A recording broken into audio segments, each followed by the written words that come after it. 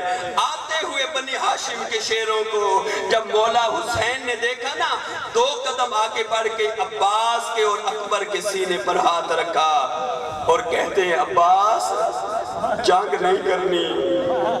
میں کہوں گا مولا آج نعرہ تکبیر بلند کر کے آپ نے بلا جو لیا ہے تو ایک اجازت تو دے دے عباس کو.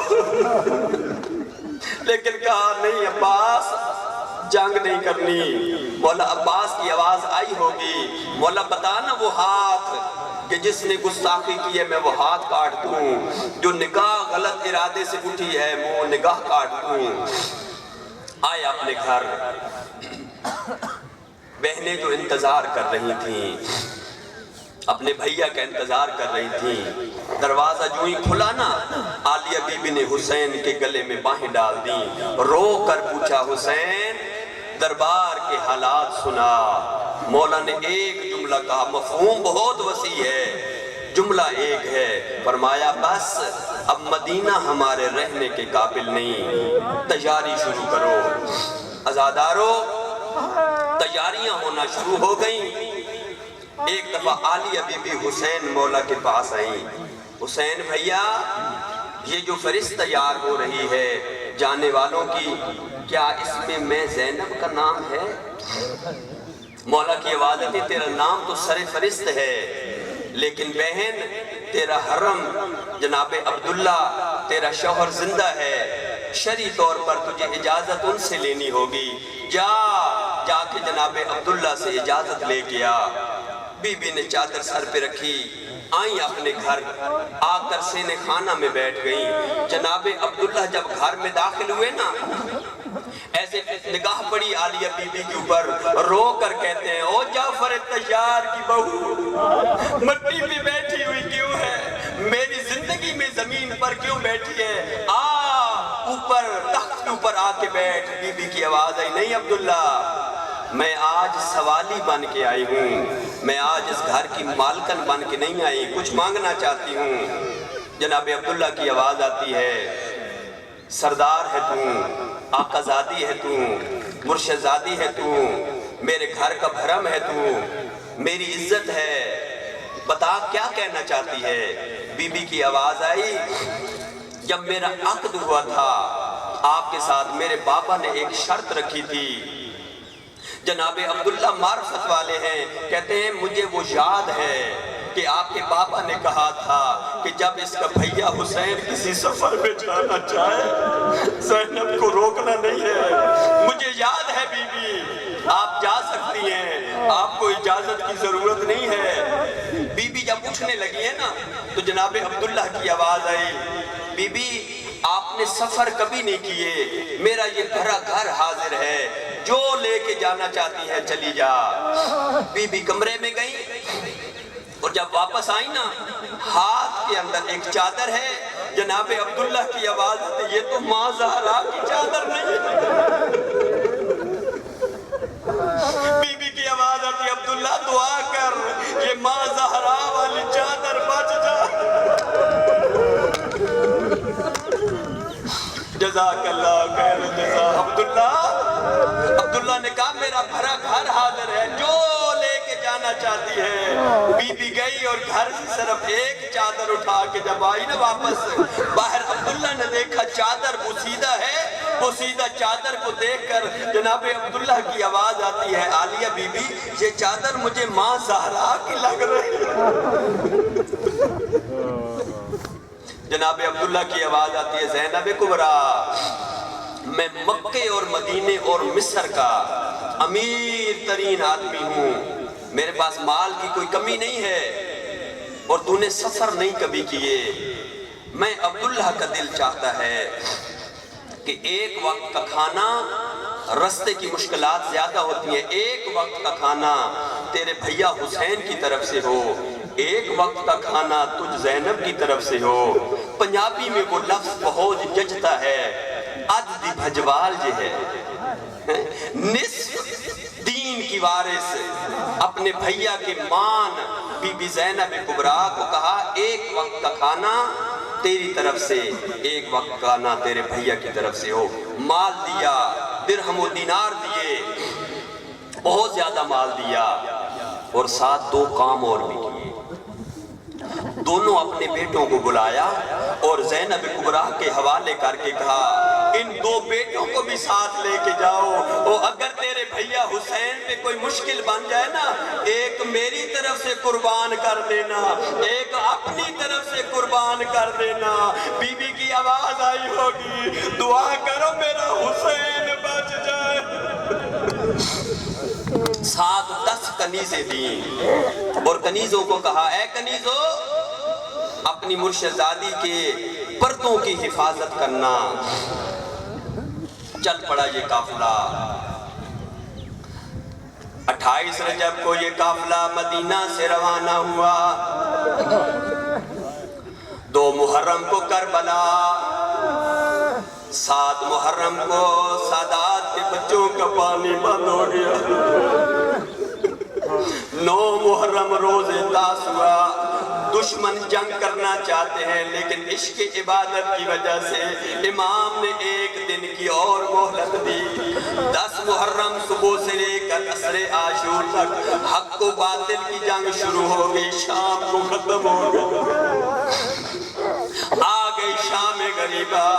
جب شام غریبہ آ گئی خیموں کو آگ لگ گئی.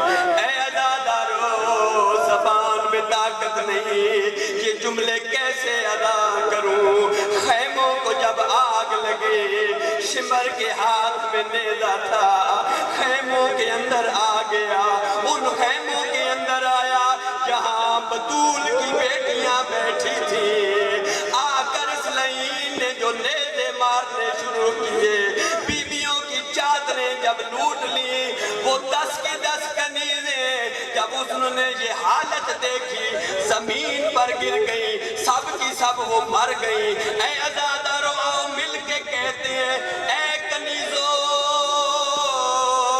او زہرا کی بیٹی کی لٹتی ہوئی چادر دیکھ کر برداشت نہ کر سکی، تمہاری روح پرواز کر گئی. ہائے سید سجاد، اللہ اکبر، ہائے سید سجاد، اور تو نے ماں کے زخمی سر بھی دیکھے، لٹتی ہوئی چادریں بھی دیکھی. میرے مولا سجاد مدینے میں ہیں. ایک مومن قریب آیا، کہتے مولا بتائیں تو صحیح سب سے زیادہ دکھ کہاں پہ پہنچا.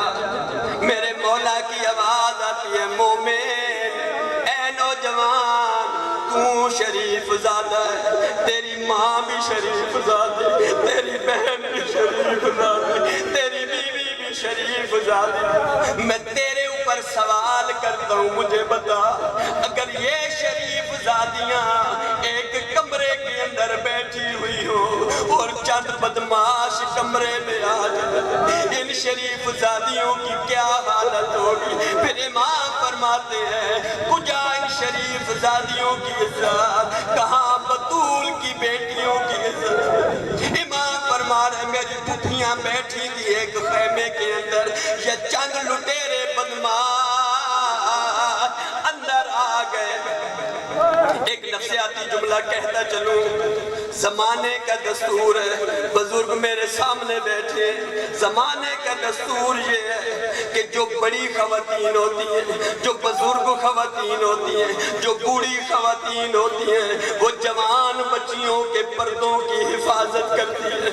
میرا دل کہتا ہے جب داخل ہوئے ہوں گے لٹیرے بدماش، جناب فضا آ کر جناب کبریٰ کے سامنے کھڑی ہو گئی ہوگی. میرا دل کہتے عالیہ بی بی جناب سکینہ کے سامنے کھڑی ہو گئی ہوگی. لیکن میرے مولا سجاد فرماتے ہیں نہیں نہیں ایسا تو نہیں ہوا. اور جب لٹیرے بدماش اندر آئے اور میری ماں اور پھپھیاں ایک دوسرے کی پشت کا پردہ بناتی تھی، رو رو کے کہتی تھی ظالمہ میں محمد کی بیٹی ہوں. اے عزادارو لعینوں نے جزاک اللہ رو رو کے کہتی تھی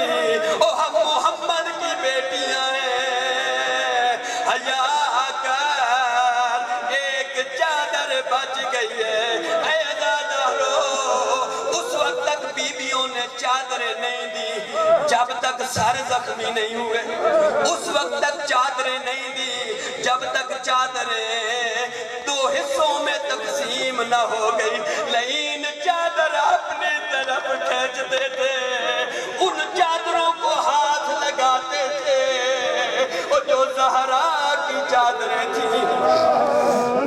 آخری میرے جملے،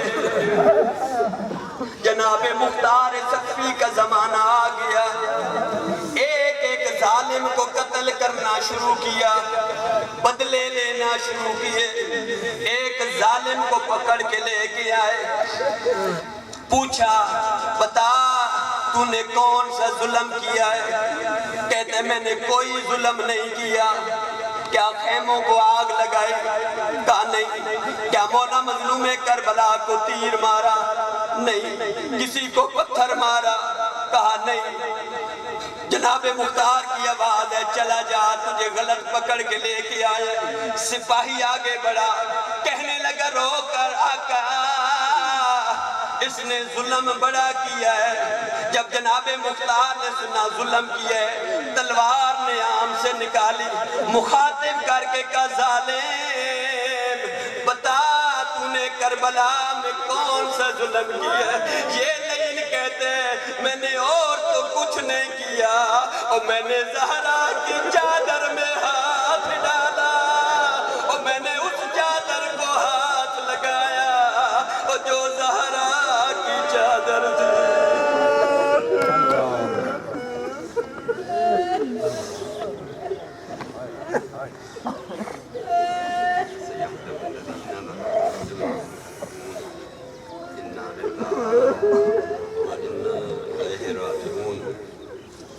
الہی پالنے والے پروردگارہ تجھے اپنی عزت ربوبیت وحدانیت کا واسطہ، زہرا کی بیٹیوں کے اجڑنے کا واسطہ، پالنے والے تمام عزاداروں کی عزاداری قبول و منظور فرما۔ یہ جو آوازیں بلند ہو رہی ہیں پالنے والے ان آوازوں کے اوپر رحم نازل فرما۔ پالنے والے پروردگارہ جو آنکھیں غم حسین میں بہہ رہی ہیں، ان آنکھوں کو دنیا کا کوئی غم نہ دکھا۔ پالنے والے پروردگارہ جتنے مومنین سادات مائیں اور بہنیں پردے میں بیٹھی ہیں، ذکر مظلوم کربلا میں رو رہی ہیں، پالنے والے ان کی توفیقات خیر میں اضافہ فرما، ان کے بچوں کی زندگیاں دراز فرما۔ پالنے والے پروردگارہ ہر حاجت مند مومن کی حاجت کو پورا فرما۔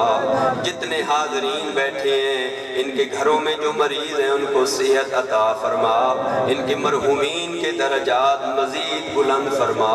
پالنے والے ان سب کو امام مظلوم کربلا کے دسترخوان پر مہمان قرار فرما۔ الہی پالنے والے پروردگارہ آل محمد کی عزت اور عظمت کا صدقہ جہاں جہاں بھی ذکر مظلوم کربلا ہو رہا ہے، سب کی عزت و ناموس کی خود حفاظت فرما۔ ہمارے آخری وارث جد خدا کا جل ظہور فرما۔